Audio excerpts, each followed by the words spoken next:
Kenapa saudara dan saya harus mengasihi juga di masa pandemi ini? Sekali lagi, kenapa saudara dan saya harus tetap mengasihi di masa pandemi ini? Ada 4 jawabnya menurut Alkitab. Pertama, menurut Filipi 1 ayat 9. Sebab kasih itu menambah pengetahuan, pengertian, dan pengenalan kita. Ketika hati kita diliputi oleh kasih, maka kita menjadi tahu dan mengerti, menjadi kenal orang lain. Ketika saudara dan saya tidak mengasihi atau malah membenci orang lain, mata kita, hati kita tertutup. Kita tidak tahu, tidak mengenal orang lain itu, kecuali keburukannya. Sebab itu, saudara dan saya ingin supaya kita tahu dan mengerti mana yang baik. Saudara dan saya ingin supaya kita mengenal orang lain dengan baik. Jawabnya, kasihilah dia.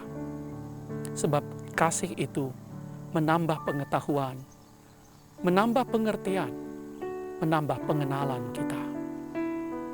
Juga di masa pandemi ini.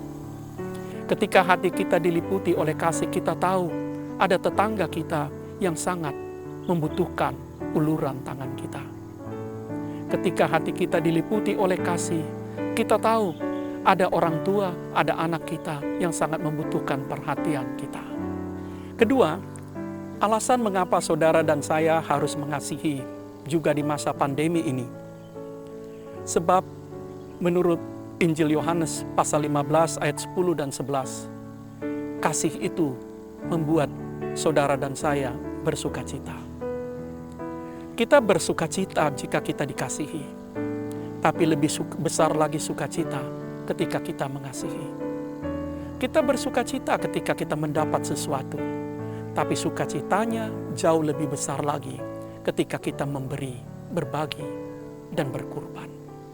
Sebab itu, saudara dan saya ingin tetap bersukacita, tetap berbahagia, juga di masa-masa sulit pandemi ini.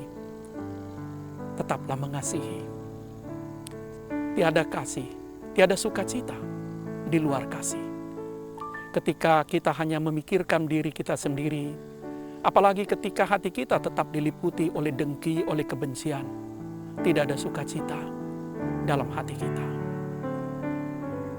Alasan yang ketiga, kenapa kita harus mengasihi? Sebab menurut Rasul Yohanes dalam 1 Yohanes 4 ayat 18, 1 Yohanes 4 ayat 18, kasih itu melenyapkan ketakutan.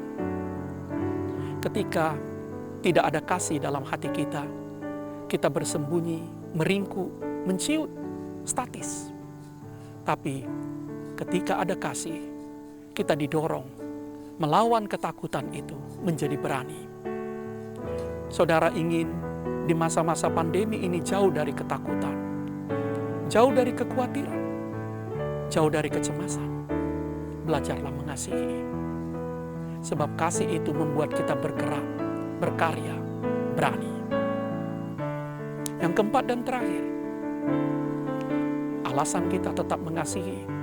Apa yang dikatakan Paulus dalam 1 Korintus 13 ayat 7. Sebab kasih itu membuat kita sabar menanggung segala sesuatu. Kasih itu bagaikan energi yang menambah stamina kita. Selama ada kasih, maka kita akan berusaha dan berjuang untuk bertahan. Selama ada orang yang saudara kasihi dan mengasihi saudara, tidak ada alasan mengakhiri kehidupan. Sebab itu, di masa-masa pandemi ini, mari kita tetap mengasihi, supaya kita bisa tetap survive dan eksis. Paulus katakan dalam 1 Korintus 13 ayat 13, tinggal 3 hal. Iman, pengharapan, dan kasih. Dan yang paling besar di antaranya adalah kasih. Yang paling besar dari antaranya adalah kasih. Horas.